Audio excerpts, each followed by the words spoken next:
Alright YouTube, so we are back with some FF7 Remake content. This was a video I considered doing a couple of days ago, but I got to thinking about it, and I thought we'd already discussed something like this about character abilities and how you get them, but it turns out we hadn't. Like, I looked on my channel and I never talked about...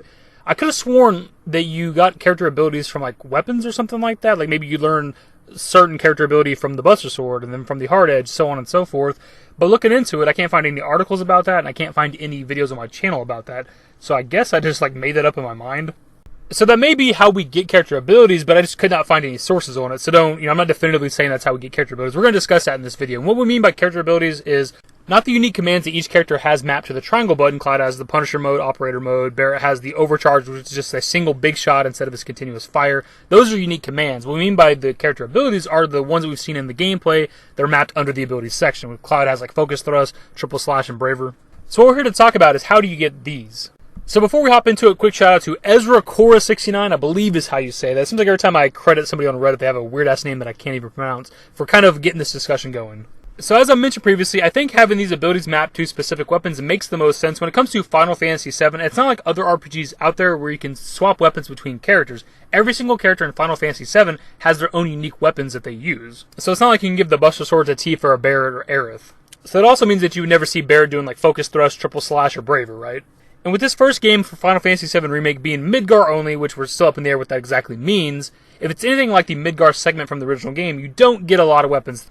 So for example, when it comes to Cloud, if you're not aware that you can steal from the Soldier 3rd enemies in the Shinra building to get the Hard Edge, you only have the Buster Sword all the way through the entire Midgar segment until you get to Calm where you can buy a different sword.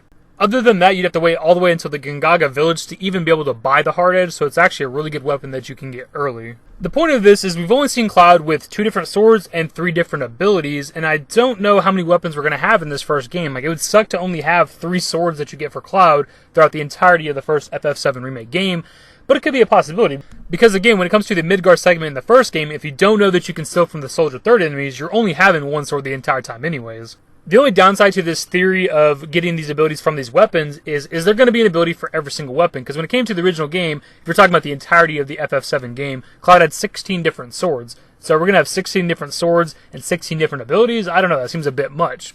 Not that I'm against having that many character abilities, of course, it's just that each of these abilities aren't just attacks, they also have effects, like where one does like stagger damage, one does like kind of like area damage, or like I think Triple Slash Cloud like warps from enemy to enemy attacking them, things like that. Like I don't think we're going to have 16 different abilities with 16 unique effects that they do. That just seems excessive.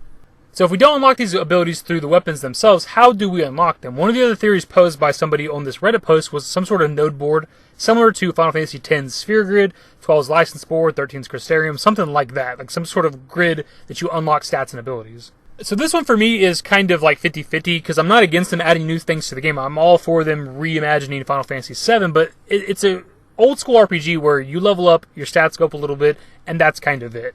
The thing is, we've actually seen Cloud level up in some of the gameplay, and nothing happens. It doesn't say anything about him getting like an ability point or some sort of node board point. He just levels up, assuming his stats just go up a little bit as well, like kind of like the original. We also have an image of the pause menu, and there's no indication of a sphere grid or anything like that. Now, it's entirely possible, since this is still like demo footage stuff, that they wouldn't show that yet. Maybe they're saving that for a later reveal or something. But as of right now, from what we have of the game from the gameplay, it just seems like you level up. You don't unlock anything. And even beyond that, when it comes to Final Fantasy VII, you have the materia system. You have materia is how you learn your magic and your abilities and things like that, and your commands and your summons and all that stuff. Whatever materia you have equipped on your character, that's the abilities that they have at their disposal. It kind of defeats the purpose of a node board. And really the last theory that we have of how you unlock these abilities is similar to the limit break system from the original game, just using it over and over. So maybe at the very beginning of the game, Cloud starts with Braver already unlocked, and if you use Braver so many times, that's how you unlock Focus Thrust, and then use that so many times, that's how you unlock Triple Slash. This probably makes the most sense and seems the most obvious. We still have limit breaks in this game. We've seen Cloud use Cross Slash, or whatever it might be called in the remake. They're changing some of the names and stuff.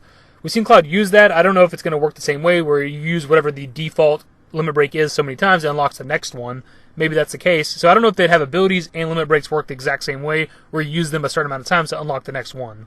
But that small discrepancy aside, I do think this makes the most sense. Though I'd love to see like the weapon one that we mentioned near the beginning. Something similar to like Final Fantasy IX, where like every weapon and armor, like accessory or whatever, had like different abilities you could unlock. Because you already go from weapon to weapon anyway when it comes to FF7, because every weapon is like stronger than the last one, and they usually have more materia slots than the last one, so why wouldn't you upgrade anyway? It'd also be cool that once you get a new weapon, you're also getting a new ability with it.